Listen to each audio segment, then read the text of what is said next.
Welcome back to Computer Applications. This is Mrs. Hoffman, and this is Lesson 5 of our Google Drive, Google Documents lessons. We're going to start off by opening up the Practice 2 file that we had created last time. Remember, we saved it in our Documents folder. And go ahead and open that up. And what we're going to be learning about in this lesson, we're going to be learning about various fonts, font sizes, types of fonts, where to use them, changing the color of our font, and background colors, and enhancing our fonts in many different ways. So let's begin by exploring our toolbar a little bit up here. So you'll notice across the top we have several tools that many of you are probably used to seeing in other word processing programs. And the normal text, this is for styles. We're going to talk about changing styles and using styles a little bit later on, but we're going to start with font today, and I'm going to have you drop the arrow down next to Arial, and you'll notice that there are several pre-installed types of fonts, very common ones that you normally would see in other programs. But if you come on down to add fonts, you'll see a whole plethora of different fonts that you can choose from and add to your list as you would like. And so just to give you an idea, this is the breadth of the various types of fonts that are available. And so you would just click on whatever ones you want and they would add to your font list. Just a couple of things about fonts. Obviously there's lots of different ones, and certainly they can enhance and speak a message in themselves based on the type of font that it is. And there are many different, unique and creative types of fonts. But when you're creating documents, you want to keep in mind there's different types of fonts that are used for different purposes.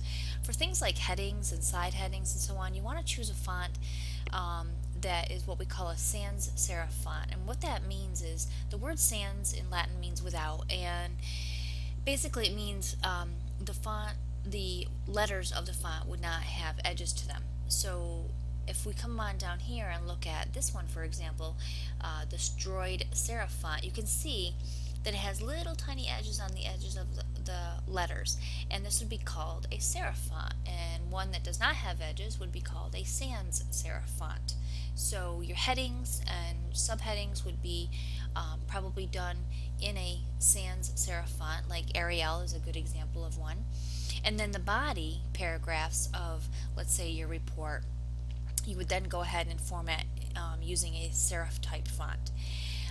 Decorative fonts certainly could be used in any numerous reasons for adding enhancement. And then we have our handwriting or script fonts, which obviously give a whole nother look as well, and might be handy if you're adding a your signature to a document or something like that. But you can see there's all different kinds here, and so we're just going to add a couple of them. As I click on them, you'll see they come up here on the side, and I have different ones that are available for me to go ahead and use. Okay, so you can always come back here and add whichever ones that you would like. Certainly now when you drop your font list down, you can see all the new ones that you added in there, and so it's really handy. The other thing we can play with is the font size. The size 11 is the default that comes up in Google Documents. I normally use size 12 for a lot of my documents.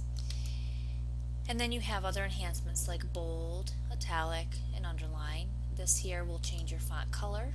You can change the color of your font, and here you can add a background color. There are some other types of things that you can do with enhancing your fonts and stuff, so we'll just go through that here in just a minute. Let's go ahead and just type in the name of this course, Computer Applications, and just play around a little bit by changing the font, changing the size. Go ahead and add, make it bold. I'll give it a color, maybe green, and then maybe I'll go ahead and give it a background color as well. Maybe a, I don't know, maybe be the outcome there.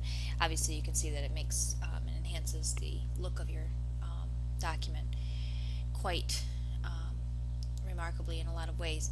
Now for those of you who are doing,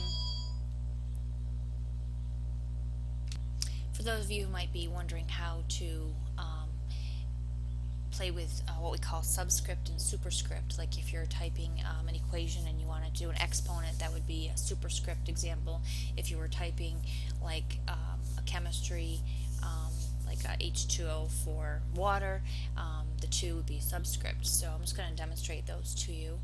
So we'll do r squared, and then we'll do H2O. So I will go ahead and highlight the 2 of the r squared and go to format, and you'll notice that superscript is available, so I'm going to choose that. You'll notice now the 2 is raised, and if I highlight the 2 for the H2O and choose subscript, now it's below, and it's as simple as that. Okay, that's it for this lesson. I'll see you next time.